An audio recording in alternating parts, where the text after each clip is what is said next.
Hello and welcome to some more Star Citizen, looking at what's happening this week and the latest P2 patch 3.17.0x. Cloud Imperium are now back in full force this week. So Tuesday we have a monthly Galactopedia update, so that goes into the lore of the game. Lots of little database articles and entries there. We're also going to have the most upvoted community questions in a Misk Expanse mobile refinery Q&A. So that concept sale is still currently on and should answer a lot of questions. The top questions, they say, and those top questions currently are: how long is it planned to refine in-game? How much faster than normal station-based refining? Will the Expanse have stable storage for volatile ore? If I put in some Quantanium into the Expanse's raw ore, will the destruction time halt or continue? What are the benefits of using a refinery ship compared to a station refinery besides the travel factor?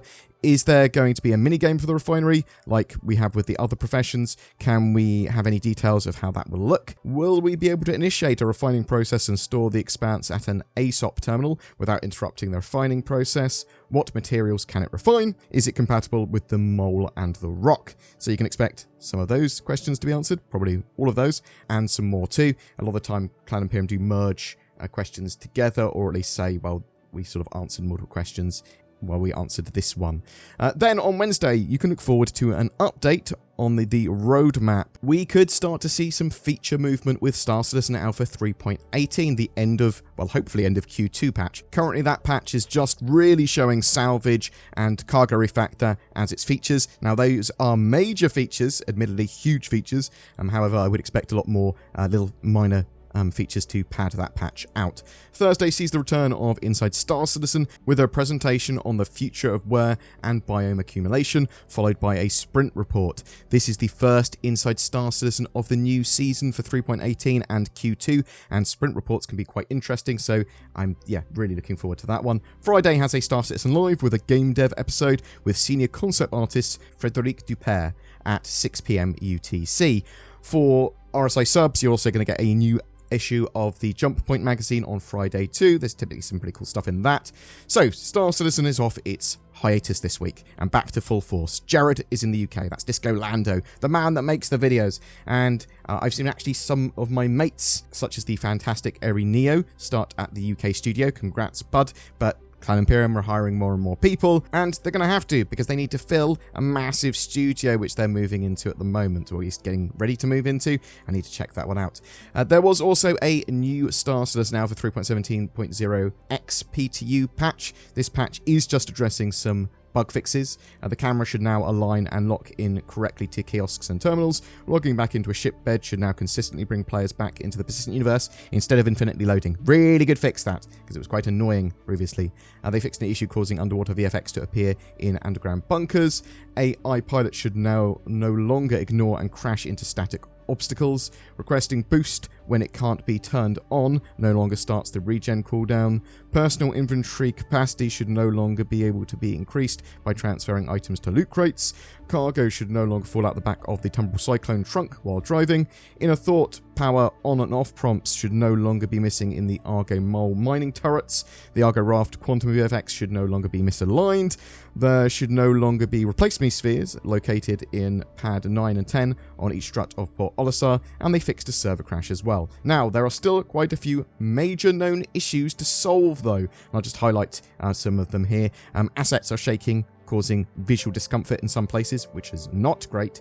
Undocking ships can result in desync, causing ships to sometimes disappear, move to other locations, or become unstable. And ships can explode when you exit them as well. Some missions don't work correctly, and they don't progress correctly, and there are some inventory and loadout issues as well, and accessibility to that. So those things need to get sorted ASAP, because you can't really have a live build with all of those there. They could remove most of them, maybe have a sort of minor fixes for some of the others, and it will be in a relatively good place, but they do need to solve some of that. We're also waiting on the ability to be able to buy components directly into ship storage, which is supposed to be at some point in this PTU cycle, and if it is going to turn up, I would expect it to turn up in the next couple of days, because I do think Cloud Imperium are almost certainly pushing for a live release by the end of this week. However, I've been waiting for this patch for quite a while now and expected it to come out every week, so I'm the worst with timeframes.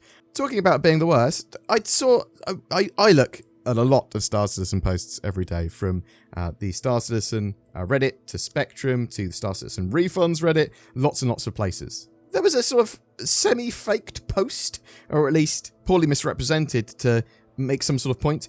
So it has my face and WFTF Source's face in Spectrum, and I looked at it and went, did I post this? Will it be droids and drones for building player housing? I was like, that seems a bit weird. I don't remember posting that. And it's a picture from my stream. I wouldn't use that as an avatar. I'd use my BoredGamer logo. They don't seem to talk like me either. This seems weird. Then Zin found the original thread, and it's just obviously different people. It's just very strange. It was just two people talking about the sort of base building and house building mechanics. But the funny thing is, my first sort of thought wasn't, oh, this is clearly photoshopped, and that doesn't even look like that. That's not how the forums look properly. That's not how, where are the names, where are the dates and everything. My first thought was, when did I post this? What? Maybe it was poorly done on purpose to troll me or to troll people in general.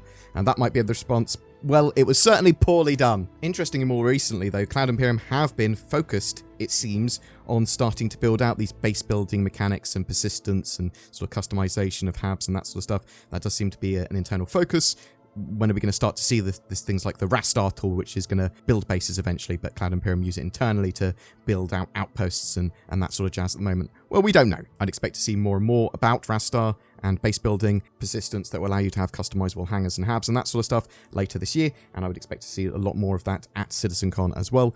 We don't know when it's going to be on our hands, but I'm certainly very excited to see it. Star Citizen is a very long burn as a project. Also, I do think it's very important that it's not a us against them mentality for anyone that has positivity or negativity or whatever opinion about Star Citizen. People are entitled to their opinions, and asking questions about the game and mocking the game and its development or whatever, they're all fine to do. They allow you to identify problems, fix holes, question areas of development that you may or may not like, and it's all part of a healthy discourse. The only people I'll treat as my mortal enemies online are when people defeat me in Apex Legends and I assume they're hacking because I'm an idiot. I also want to say I very much like my community. I love you guys quite genuinely.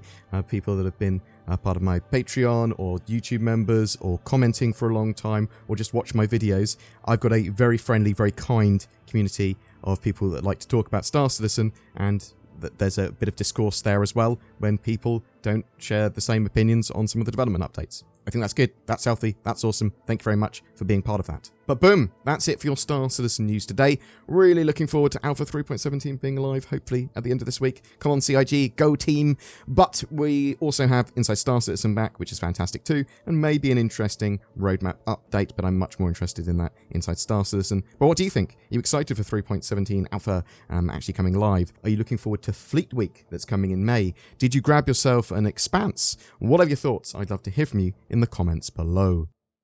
I was feeling tired and sluggish. I found out that I was allergic to adverts and malware in 2022, which means I can't use the internet. If only there was a service that could help. Wait! There is! NordVPN.com/BoredGamer! It's NordVPN that I use, and it blasts away a load of my advert and malware-based concerns, while allowing me to freely explore the internet. Maybe I want to be in the USA today, and pretend that I'm an American. What's this? Now I'm down under in the Australias? Wait, now I'm in the UK. Okay, I live there. That is less impressive. NordVPN has done so much for me. Sign up with the links below or go to nordvpn.com/BoredGamer. Every month we have a ship giveaway. For April 2022, we're giving away an Origin 400i. It's a luxury exploration and touring ship, which will be great for a small crew wishing to explore the stars or try out a multitude of other gameplay. It's like a little yacht in space, a little piece of luxury. All you need to do to be in for a chance to win that is comment on any of my videos made during April 2022.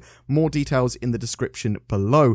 If you wish to further support the channel, consider clicking the join button under my videos to become a channel member or even become a Patreon. That goes a massive way in helping with our day-to-day videos and gives you a variety of little exclusives as well. But it should just make you feel warm and fuzzy inside. Join today!